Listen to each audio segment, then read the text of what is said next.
заншил өөр хүнтэй дэр нэгтгэвэл шашин төр самарч дахиад бүрхэд огшир гэж имэйсэн болов уу? Арамжаа хурдаг чам шиг бүрхэн жигэр хоёроос айхгүй биш.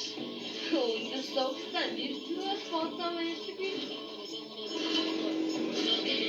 Хөөе та хоёр чинь яасан дээгүүр яриатай болсон.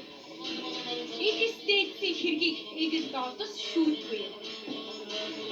Халахын сайхан хүүхнүүд хажуухан талхан гонхож явхад арч хурдагт яхаараа харин бүсгүйтэй гэрдэх ёстой юм аа. Хоёр мэрэгэн вангийн хошоон арамжаа хурдагтын нүд сармасан дурах сайхан хүүхнийгээд байгаа мó. Чи бид гуравч энэ хатаа даасан чамдас ирсэн хүмүүс юу гараад